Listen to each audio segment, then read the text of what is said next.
know that you've been struggling to find safety within your own body. I know that you've been struggling to love who you are and what you look like.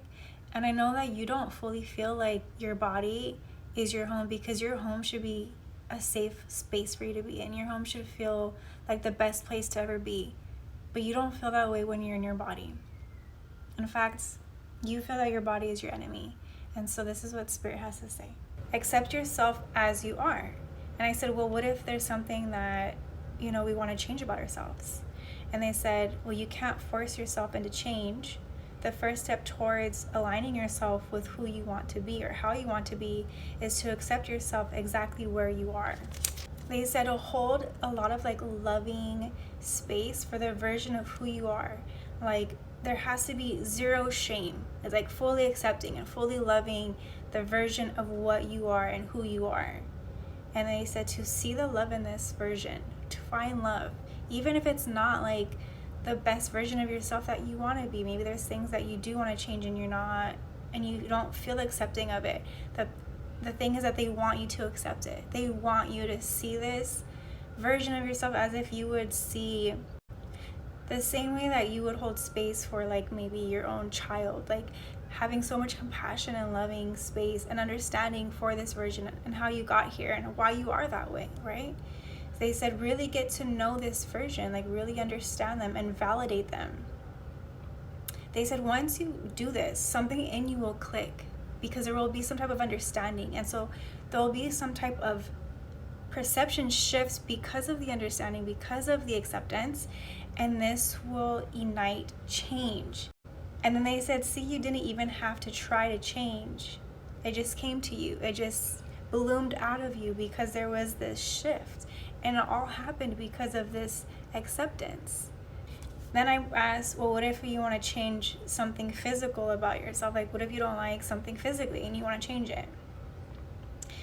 They said, what thoughts and ideas have you conditioned your mind to think of these things that you want to change? What has society made you think? And how has that negatively impacted your mind? How long will you chase a standard of likeness until you see that I made you perfectly? They were kind of explaining to me, and just to expand a bit more on this, they were kind of explaining to me that the things that we want to change about ourselves is only because of what has become deemed acceptable in society, or what social media and actresses and movies and what they've shown on screen to be a standard of beauty. And so we try to fit in that same box. We want ourselves to fit in that box. Then they said the tiger doesn't try to remove its stripes. The zebra doesn't try to become one shade of color. You think you want to change your body so that you will be more lovable. This one stood out to me the most, because I was just wow, that's very true. The only reason why you want to change is because you think that the way that you look right now wouldn't be lovable. They said, but you are lovable. It's an illusion otherwise, and you deserve to be loved and cherished exactly as you are. They said, my love, you are everything to me. And I wish you to be everything to yourself. I wish you to see yourself through my eyes. And then they said, stop trying to please others. They said, it doesn't matter what others think or say. Stop looking out and start to look in. So basically, to expand on this, they were kind of explaining that you might feel unsafe in this body because you really do care what other people think of you. Because again, it's you want to be loved, and you feel like you have to fit in a box of someone else's ideas of what is lovable in order to feel comfortable. And you feel like until you could change all these things about yourself, then will you be more liked or more lovable by a partner or by friends or society or whatever it is. So that's why they said to stop looking outward for what is the standard. Where do I need to fit in? What do I need to change to fix so I can fit in with everyone else? They said, come back inside, look inside. They said it's like you're waiting for other people's opinions and ideas of you so that you could shapeshift into this form, which is what I said right now. They said, make your own opinions about yourself and make that opinion so fucking loud so that you drown out the opinions and thoughts of others. Pull some cards to just get more information. Maybe there might be some lingering past trauma that is linked to this. So I'm going to be using my Shadow Work Oracle deck.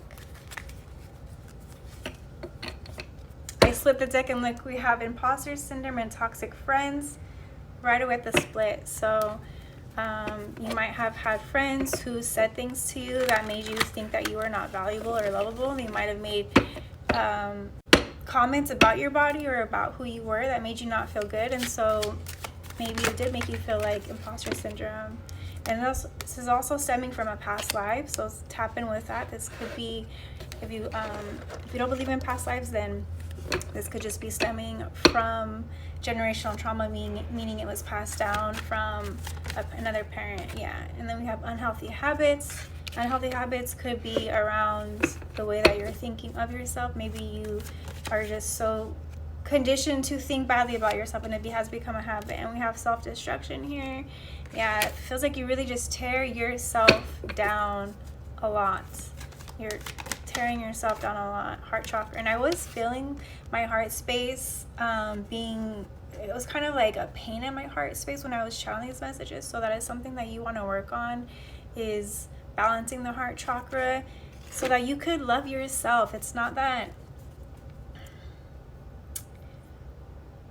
it's like we talk a lot about your heart center and healing it so that you could be more accepting and loving of others, but we tend to forget about how important it is to first love ourselves, because you can't really love anyone anyways until you fully have loved and accepted yourself, because then everyone else will just be a mirror to you, and the same way that you judge yourself, you will always judge others. So until you stop judging yourself, you will not be able to stop judging yourself. And then we have unworthy wound, something else to work at.